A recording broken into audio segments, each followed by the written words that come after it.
Muy buenos días, amados hermanos. Bienvenidos a la clase de Escuela Bíblica Dominical de la Primera Iglesia Bautista de Monterrey. Sean todos bienvenidos. Saludamos a todos ustedes, hermanos, que ya están conectados, y a aquellos hermanos de otras congregaciones que también lo hacen. Sean todos bienvenidos. Vamos a disponernos a iniciar este tiempo de la Escuela Bíblica Dominical correspondiente al día de hoy, domingo 30 de agosto del año 2020. Dice la palabra de Dios en el libro de Proverbios: adquiere sabiduría, adquiere inteligencia, no te olvides ni te apartes de las razones de mi boca. Proverbios 4:5. Les invito para que oremos al Señor. Señor y Padre nuestro, te damos gracias, Señor, porque eres bueno, Señor, porque eres misericordioso. Y Señor, porque por esa bondad tuya y esa misericordia estamos esta mañana reunidos para aprender más de tu palabra en este tiempo que es la Escuela Bíblica Dominical de tu iglesia, Señor. Bendice a mis hermanos que ya están listos en casa, conectados, preparados para recibir la instrucción, y veamos la lección de esta mañana. Bendice a los maestros de escuela dominical, bendice a los colaboradores también, Señor. Y especialmente en esta mañana te pedimos una bendición muy especial para nuestro hermano Guillermo Huerta, quien traerá la lección preparada para este día. Agrádate, Señor, de este tiempo en el cual vamos a aprender más y más de tu palabra. En el nombre de Jesucristo, nuestro Señor y nuestro Salvador, te lo pedimos y te lo rogamos. Amén. Bien, mis amados hermanos, el día de hoy continuamos con el estudio Los mandamientos de Jesús. Hoy vamos a ver la lección 33. El título de la lección: lo que Dios juntó, no lo separe el hombre. El carácter de Jesús relacionado es la lealtad. Y el texto a memorizar, Mateo 19, versículo 6, conocido, dice: así que no son ya más dos, sino una sola carne. Por tanto, lo que Dios juntó, no lo separe el hombre. Ese es el título de la lección. Mis amados hermanos, el tema del divorcio es un tema delicado, poco se trata, quizás porque pensamos que estamos exentos de ello, quizás porque creemos que no nos afecta, pero en la actualidad muchos familiares, muchos amigos están pasando por esa situación. Entonces tenemos que saber, tenemos que entender qué es lo que el Señor nos dice acerca de este tema. Las estadísticas marcan que de los matrimonios que se llevan a cabo en el país, el 50% lamentablemente termina en divorcio, y el otro 50% tristemente está pasando por pruebas, por dificultades. Vamos a ver qué es lo que nos dice el Señor en cuanto a este tema delicado del divorcio. Y bueno, nuestro hermano Guillermo Huerta ha preparado la lección, un tema difícil, pero mi hermano se ha preparado muy bien y lo va a presentar para todos ustedes. Estemos atentos a la lección de Escuela Bíblica Dominical.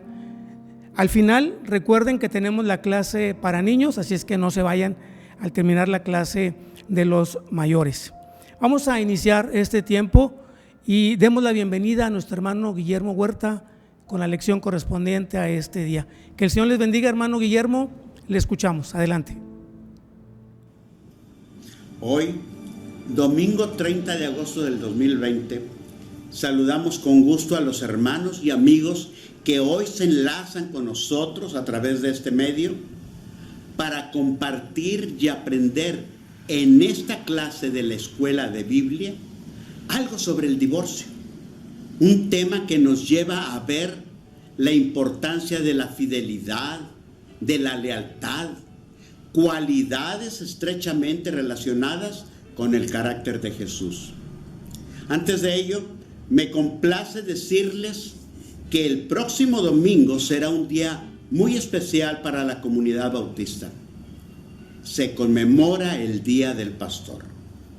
Por tal motivo, antes de entrar de lleno a la clase de este domingo, les invito a escuchar la siguiente reflexión, especialmente a nuestro pastor Samuel Pacot y a quienes tienen el honroso privilegio de formar parte de los siervos de Dios, de esos hombres que cuando escucharon su llamado, le respondieron con la contraseña correcta: heme aquí, Señor, envíame a mí.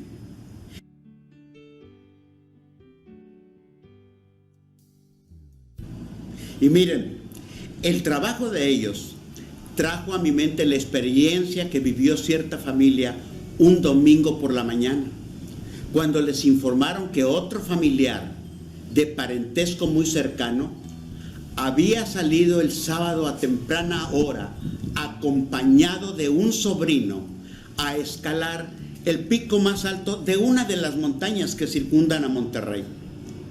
La sobrina que llamó para informar dijo al final: desde ayer que nos llamaron como a las 6 de la tarde para decirnos que ya venían de regreso, no hemos vuelto a saber nada de ellos.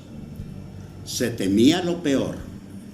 Al reportar la situación, el personal de rescate de Protección Civil inmediatamente se dirigió a peinar una zona perimetral bastante amplia y a no parar hasta encontrarlos. Mientras tanto, en los hogares de ambas familias, las horas de angustia y de oración parecían tener más de 60 minutos, hasta que, después de 4 horas, se recibió la llamada esperada.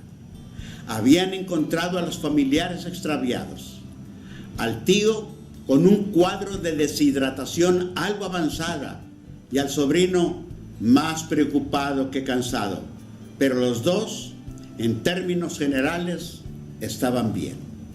El gozo y los gritos de júbilo de ambas familias no se hicieron esperar, y después de agradecer a Dios en oración, acudieron a las instalaciones de la Cruz Verde, donde encontraron al tío y al sobrino en unas fachas que nadie envidiaría, pero contentos de haber sido rescatados sanos y salvos. Hermanos, esto último fue lo que más llamó nuestra atención, porque ¿acaso no es algo similar a lo que sucede en el cielo cuando un pecador se arrepiente? Cuando un pecador perdido, no en el sendero de una montaña, sino en el sendero del pecado, es rescatado y vuelto a la vida por Jesús de Nazaret. El mismo Jesús que es predicado por esos siervos del Señor, a los que ustedes y yo hemos dado en llamarles pastores. Porque entre tantas y tantas tareas que hay en la obra redentora, la que corresponde a un pastor es medular. Es la de predicar el Evangelio, es la de llevar a Cristo a las personas para luego llevar las personas a Cristo. Por otra parte, cada iglesia puede elegir la manera de trabajar que más convenga a su organización. Por ejemplo, cuántos diáconos nombrar, cuántos departamentos tener, cuántas misiones atender, visitar hospitales o visitar asilos, etc. Pero en el de pastor, la opción que existe es única. Cada iglesia debe tener uno, cuando menos. No es posible imaginar a un rebaño sin pastor en que todas las ovejas sigan la misma dirección y que además dicha dirección sea la correcta. Cada siervo del Señor es una columna de las tantas que sostienen el plan divino para pastorear su iglesia. Como dijo el apóstol Pedro, para apacentar la grey de Dios que está entre vosotros, cuidando de ella. Hermanos, en su bondad, Dios siempre ha procurado pastores para su pueblo. Lo hizo con los israelitas cuando les envió a Moisés, Josué, algunos jueces, Samuel, Saúl, hasta que les levantó al pastor por excelencia de aquellos tiempos, a David. Habría sido glorioso que la dinastía hubiera continuado así, pero entre los reyes que lo sucedieron hubo algunos que no hicieron bien su tarea y llevaron al pueblo escogido por caminos de idolatría. Fue por eso que la voz de Dios se volvió a escuchar a través de los profetas, anunciando la llegada de otro pastor, la de un nuevo David, la de aquel que la gente de Nazaret identificaría con el tiempo como el hijo del carpintero, pero que él habría de referirse a sí mismo como el buen pastor que su vida da por las ovejas.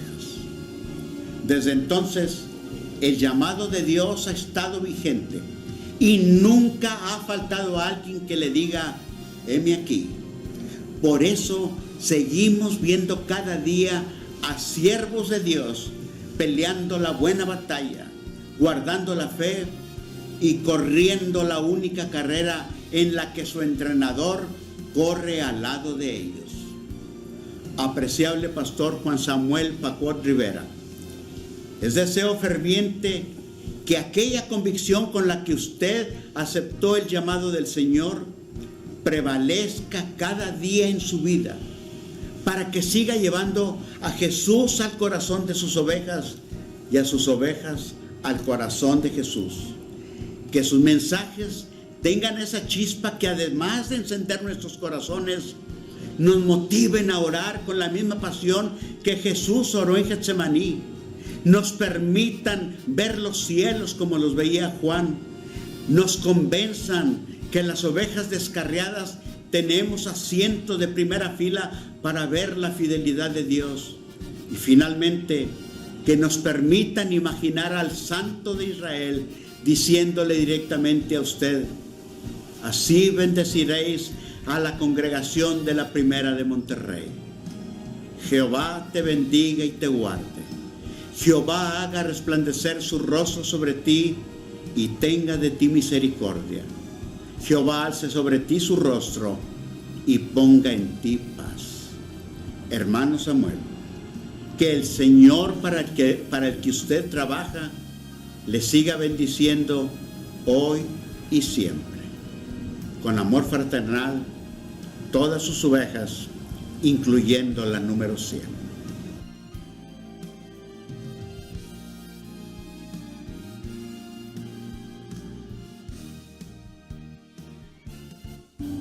Bien, la lección que me toca compartir con ustedes ahora es: lo que Dios juntó, que no lo separe el hombre.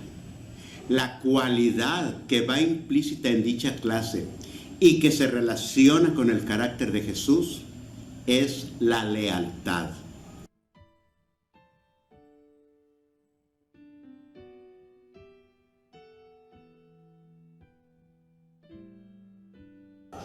Vayamos a la introducción. Hermanos, el aprendizaje que hay en la clase a desarrollar pudiera pensarse que solo podría ser de beneficio para quienes forman o formaban parte de un matrimonio. Sin embargo, por la forma de vida que impera en la sociedad actual, pienso que dicho aprendizaje también puede servir de orientación a futuros contrayentes, para que tengan una idea de lo que es el verdadero matrimonio, el instituido por Dios, que si van a pedir su bendición a la iglesia, sea porque realmente anhelan que su matrimonio dure toda su vida, y no que hagan la entrada y salida del templo con el único propósito de tomar la fotografía o de cubrir apariencias sociales. Actualmente, gran parte de los que contraen matrimonio lo viven como un evento de 4 etapas. Primera, se casan y disfrutan de la boda, que es un contento. Es la fiesta de sus vidas en la que todo gira alrededor de ellos. Se gozan con sus familiares y amistades al ambiente de la música. Después de haber disfrutado los exquisitos platillos preparados para fecha tan especial. Segunda, luna de miel. Días que parecen no acabarse nunca. Son de esos en los que surgen de ambas partes promesas de todos colores y sabores. Tercera, tiempo para acoplar dos formas de vidas diferentes. La del hombre que vivió quién sabe cuántos años de una manera con su familia, y la de su mujer que vivió otros tantos con la de ella. Y cuarta, si hay éxito en la etapa anterior, el matrimonio continúa. Si no, generalmente la salida que ambos encuentran es la del divorcio. Un juez, amigo nuestro, nos comentaba que se tiene una idea tan light del matrimonio y es tan poco el tiempo que duran casados, que a veces dan ganas de entregarles junto con el acta de matrimonio una lista con los requisitos para el divorcio por si se les llega a ofrecer.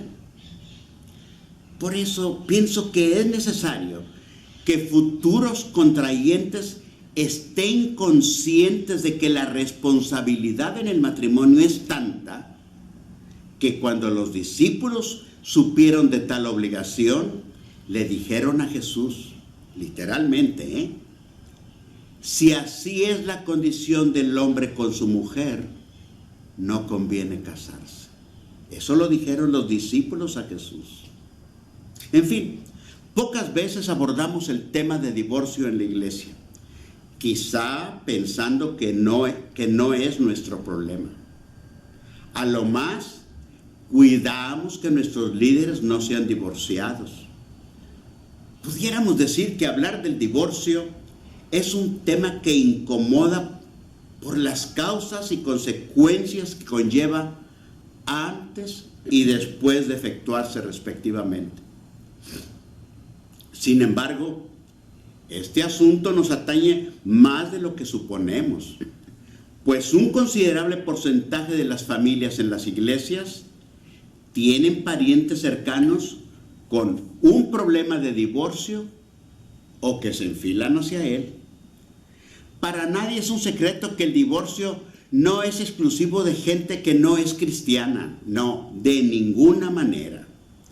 El divorcio no hace excepciones y va tocando en las puertas de todas las familias, incluyendo las de los líderes de las iglesias y en ocasiones hasta las de los pastores. Para tener una idea de la ligereza con la que el hombre o la mujer toman la decisión de divorciarse para solucionar sus problemas según ellos, baste saber que en nuestro país, en México, el 50% de los matrimonios termina en divorcio y en el 50% restante hay fisuras que lo ponen en peligro. Todo lo anterior es obra y consecuencia de un solo personaje, Satanás, porque debemos saber que él centra sus ataques principalmente en dos objetivos: la familia y la iglesia. Él sabe que dichas instituciones, ambas creadas por Dios, constituyen la base para la estabilidad espiritual del hombre. Miren, para comprender la importancia que la familia tiene en el corazón de Dios, escuche los siguientes argumentos. Número 1, la primera institución que Dios formó casi inmediatamente al terminar la creación fue la familia. 2, al iniciar su ministerio, el primer acto público al que Jesús asistió y donde también realizó su primer milagro de convertir el agua en vino fue en unas bodas que se hicieron en Caná de Galilea. 3, la vida celestial iniciará con las bodas del Cordero con su iglesia. Con relación a este último argumento, la figura matrimonial de Dios con su pueblo o de Cristo con su iglesia es la relación ideal que el hombre y la mujer deben tomar como modelo para vivir su matrimonio. Hoy nos asomaremos para ver el corazón de Dios con respecto al divorcio, tal y como aparece en las Sagradas Escrituras. Número 1. El divorcio en la ley de Dios resalta el modelo de santidad. Hermanos, entre las personas de hoy y los judíos de la época de Jesús, tipificados por los fariseos, no hay gran diferencia en cuanto a lo superficial de las causas que se toman en cuenta para justificar la disolución legal de un matrimonio. Los estándares actuales para el divorcio y los de aquellos tiempos tienen un común denominador.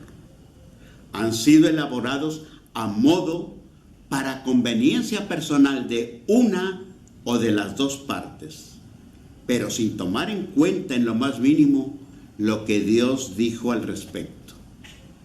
Sin embargo, tales estándares los fariseos se la habían ingeniado para presentarlos e incrustarlos en los corazones de la gente como si fueran los de Dios. Por tal motivo, en los primeros versículos del capítulo 19 de Mateo, encontramos a Jesús poniendo las cosas en orden, ya que los fariseos, como siempre, lo quisieron tentar. Y para ello le lanzaron esta pregunta: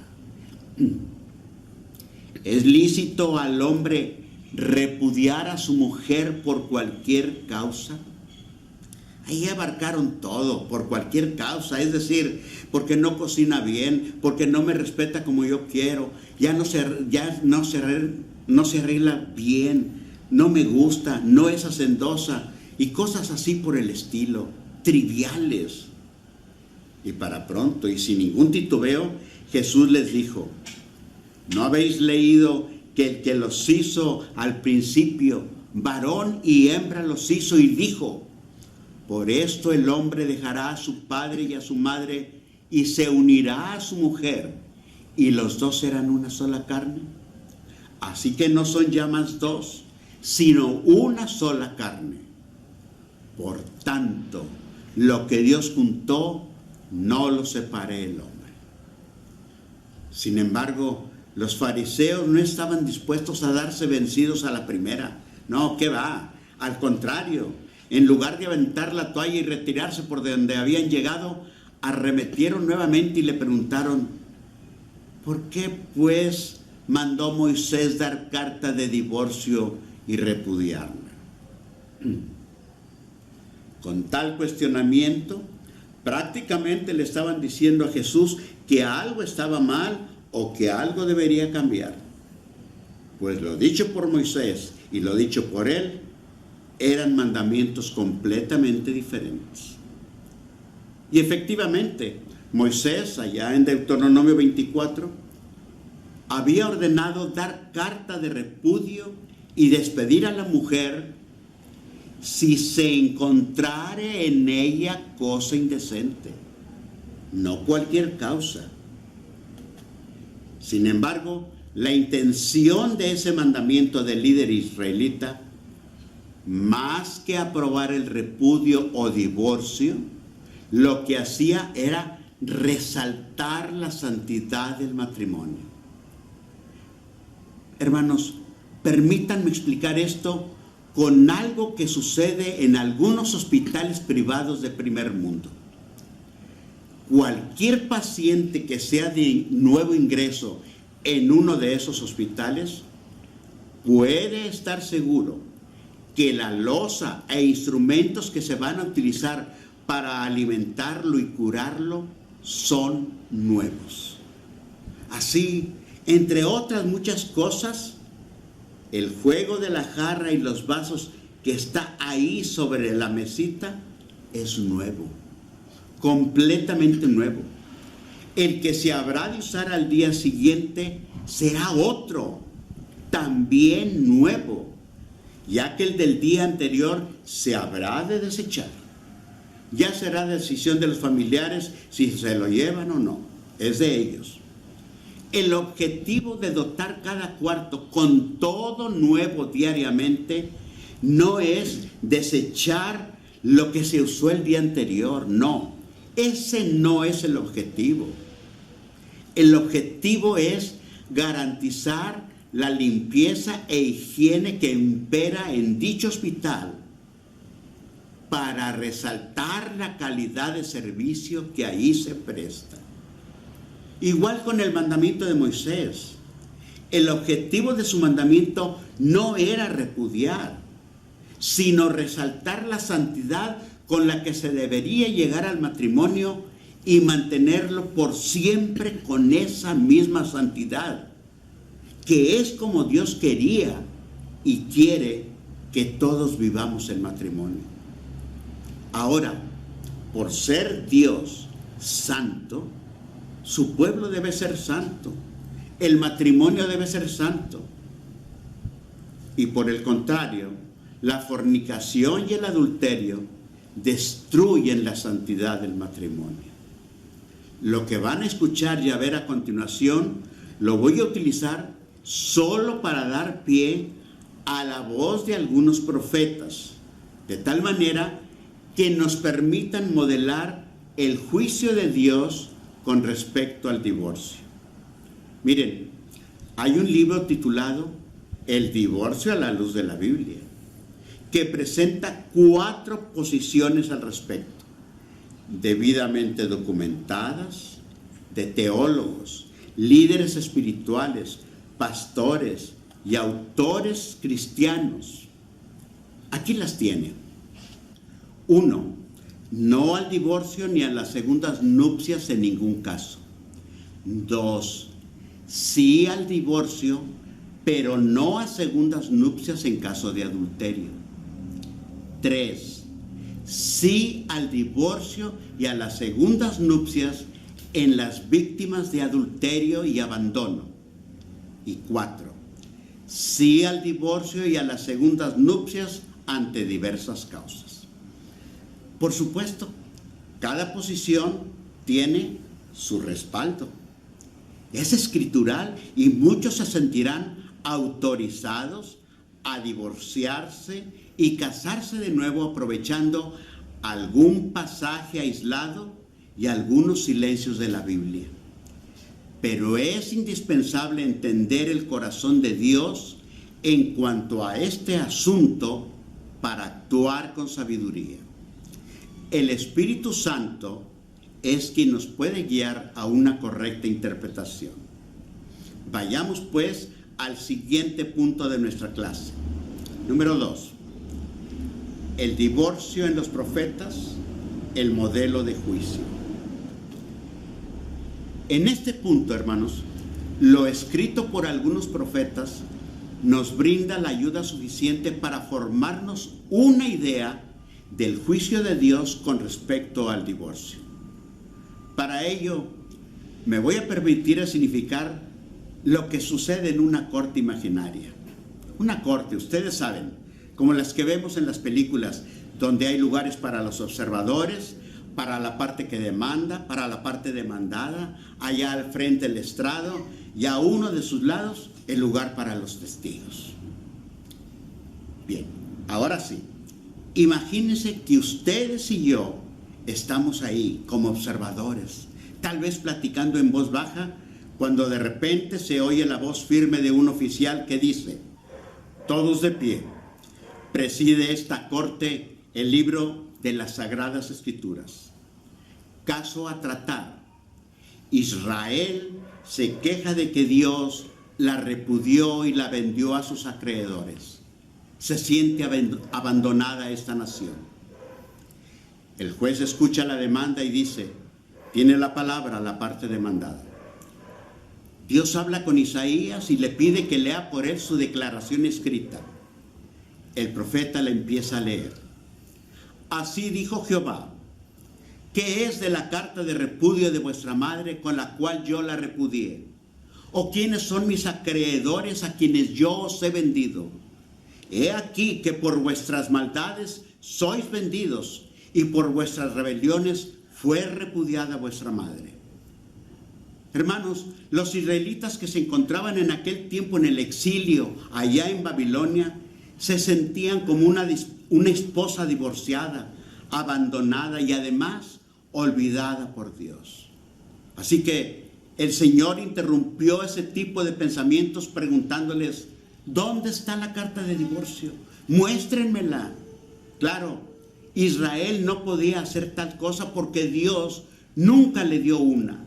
Dios nunca pensó en llegar al divorcio a pesar del adulterio espiritual constante cometido por Israel, quien se había ido con otros dioses y los adoraba. Y todavía les pregunta: ¿quiénes son mis acreedores? ¿Los vendí en pago de alguna deuda?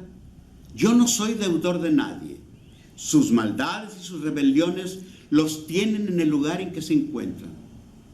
Así empezaba Dios a poner en claro cuál era su punto de vista sobre el repudio o el divorcio. El juez lo escucha atentamente y dice: se concede el uso de la palabra a la parte demandante. Un asesor de Israel pregunta: entonces, ¿cuál es su posición con respecto al repudio y con respecto al que repudia? El juez le dice: puede contestar. Dios habla ahora con Malaquías y le pide que responda a su nombre lo que anteriormente le dijo al respecto. Con reverencia, Malaquías se pone de pie y empieza a hablar así: Jehová, Dios de Israel, ha dicho que él aborrece el repudio, y al que cubre de iniquidad su vestido, dijo Jehová de los ejércitos: guardaos pues en vuestro espíritu y no seáis desleales. Esa respuesta de Dios evocaba una de las tradiciones más hermosas y significativas que había en una ceremonia especial en los tiempos del Antiguo Testamento. Era algo muy especial. Tenía lugar cuando el novio tomaba su vestido, su capa, y la colocaba sobre la novia. Ese hecho simbolizaba su intención de protegerla, de que él iba a ser su protector de ahí en adelante. Por el contrario, el repudio hacía que su vestido, su capa, se cubriera de iniquidad, porque el marido y la esposa eran uno, y el divorcio retiraba la protección que el hombre había prometido a la mujer. Prácticamente Dios le estaba diciendo a Israel: a pesar de que no hubo lealtad de parte tuya, tú sí puedes contar con la mía. Siempre te sustentaré con la diestra de mi justicia. En eso el asesor de Israel pide la presencia en el estrado de un testigo llamado Oseas. El juez aprueba la petición e Israel pregunta: ¿le comentó algo Dios sobre el concepto que tiene de mi vida actual? Sí. Dios me dijo: ve, tómate una mujer fornicaria e hijos de fornicación, porque la tierra fornica apartándose de Jehová. Estas últimas palabras de Oseas se podrían leer así: porque Israel fornica espiritualmente apartándose de Jehová. Con tal respuesta, Dios le estaba dando a entender cuán aberrante consideraba la relación de su pueblo para con él. Pero casi inmediatamente el asesor de Israel le hace a Oseas esta otra pregunta: ¿eso fue lo único que le dijo? Y Oseas responde con mucha seguridad: no. Me dijo otra vez Jehová: ve, ama a una mujer amada de su compañero, aunque adúltera, como el amor de Jehová para con los hijos de Israel, los cuales miran a dioses ajenos y aman tortas de pasas.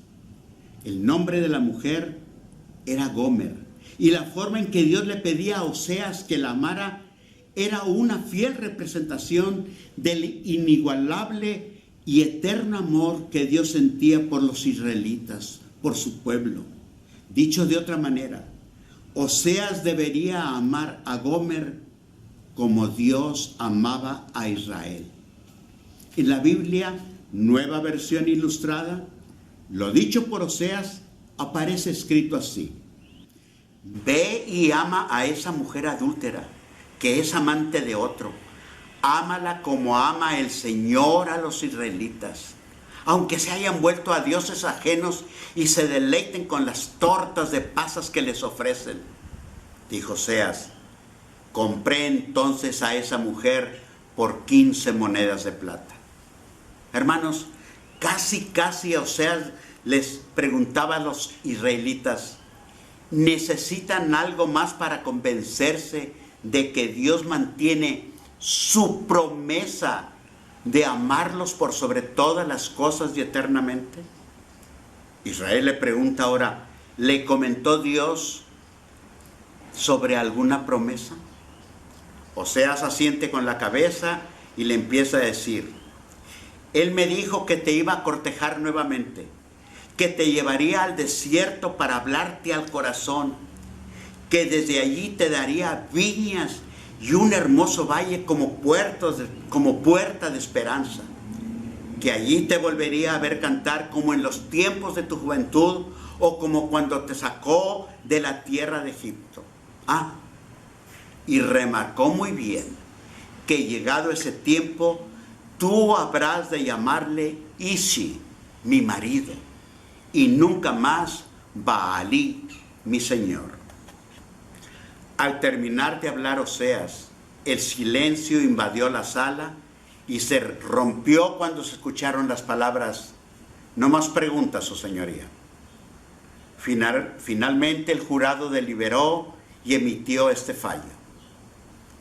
Tomando en cuenta las actuaciones y declaraciones de ambas partes, Dios ha evidenciado que sigue manteniendo su promesa de amar a Israel por sobre todas las cosas y eternamente, al mostrar su voluntad de perdonarle y de restaurar la relación aún en su adulterio espiritual.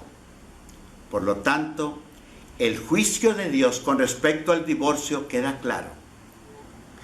Dios aborrece el repudio o divorcio y al que cubre de iniquidad su vestido, pues el matrimonio es plan de Él, no del hombre. Es divino, no humano. Por lo tanto, lo que Dios juntó, no lo separe el hombre. El caso queda cerrado. Vayamos ahora al siguiente punto. El divorcio en el Evangelio, el modelo de salvación y restauración. El pasaje tomado como base para analizar los siguientes incisos lo encontramos en 1 Corintios 7, del 1 al 16. Lo escribe Pablo a los creyentes de Corinto que tenían problemas en sus matrimonios. Inciso A: si estás casado, cumple tus deberes con tu cónyuge. El versículo relacionado con este mandato dice: el marido cumpla con la mujer el deber conyugal, y asimismo la mujer con el marido. ¿Quién sabe cuántas discusiones haya provocado entre los de Corinto esto que escribió Pablo? Porque de esa manera estaba dando a la mujer, aunque no de manera explícita, los mismos derechos y exigencias del hombre.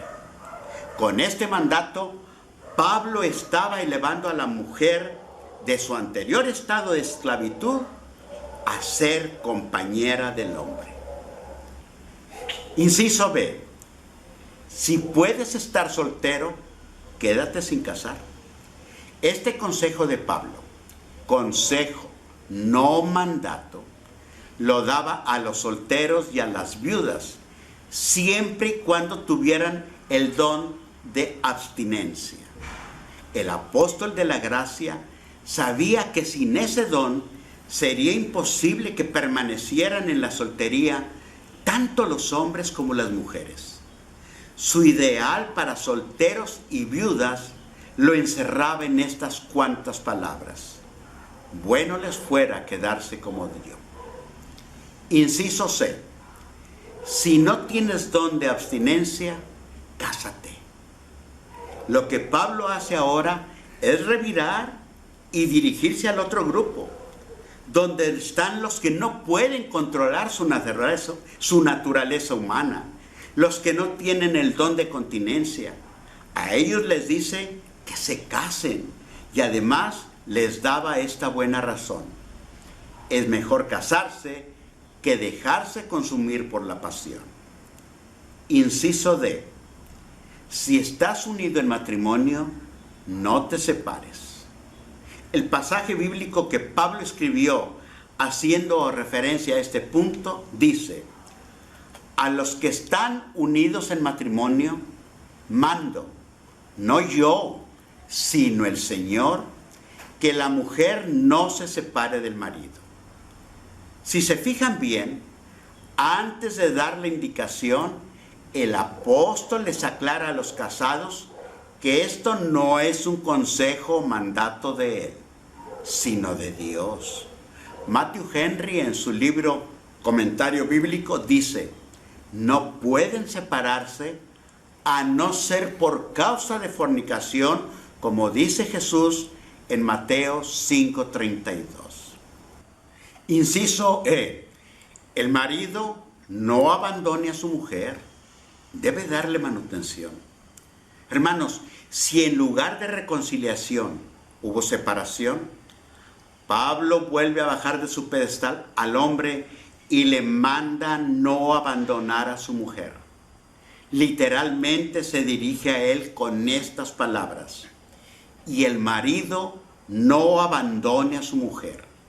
Con esto, el apóstol le está diciendo al hombre que la separación no implica que termina su responsabilidad con ella, que la debe seguir manteniendo. De esta manera, siempre habrá una puerta abierta que pueda conducir tarde o temprano a la reconciliación. Inciso F: otros casos de matrimonio. Pablo, al hacer referencia a los matrimonios entre hombre creyente y mujer no creyente, y viceversa también, recomienda que si ambos consienten en vivir juntos, que lo hagan, porque el cónyuge no creyente es santificado en el que sí lo es. Y además, los hijos ya no serán inmundos, sino santos. Inciso G: si te separas, quédate sin casar o busca la reconciliación. Pablo escribe ahora para quienes tuvieron que separarse y les dice: si te separas, quédate sin casar o reconcíliate. Los cónyuges cristianos deberían evitar toda contienda, y si ésta surge en un momento de acaloramiento, ha de buscarse pronto la reconciliación. A veces el orgullo evita que cualquiera de las dos partes tome la iniciativa para dar el primer paso a la reconciliación. Sin embargo, a quien le resulte difícil hacerlo, tenga o no la razón, escuche estas palabras que se encuentran en Romanos 5:10. Fuimos reconciliados con Dios por la muerte de su Hijo. Vea la fidelidad del Señor, lo que tuvo que hacer para reconciliarnos con Él. Dar a su Hijo unigénito para que usted y yo volviéramos a estar en sana comunión con Él. Hermanos, este texto debería estar en todos los hogares, enmarcado y colgado en una pared, para que fuera el punto de reunión, como esos círculos con flechas que pintan en los patios de las empresas o en los estacionamientos de las tiendas de conveniencia. Aquí también, frente a ese texto, sería el punto de reunión a donde acudan los cónyuges en caso de conflicto, allí dentro del hogar, para que al leerlo recapaciten que lo que necesitan para su reconciliación no es nada comparado con lo que Dios hizo por ellos, sino simple y sencillamente deshacerse de tantito orgullo o vanidad, pedirse perdón sin que haya vencidos ni vencedores, y continuar en matrimonio, porque no son ya más dos, sino una sola carne. Por tanto, lo que Dios juntó, no lo separe el hombre. Los siguientes compromisos que pueden surgir de esta clase son tanto para el hombre como para la mujer. Número 1. Consideraré mi matrimonio como la unión más perfecta que el Señor me ha dado. Número 2. Seré leal a mi cónyuge como al Señor. Número 3. Amaré a mi cónyuge como a mí mismo. Número 4. Practicaré y ejercitaré la reconciliación el mismo día del conflicto. 5 y último. Si la separación es necesaria, pensaré en lo que Dios hizo por mí y buscaré la reconciliación. Hermanos, que la presencia del Señor se manifieste siempre en cada matrimonio. Solo así podremos decir con toda firmeza y seguridad: lo que Dios juntó, no lo separe el hombre. Amén.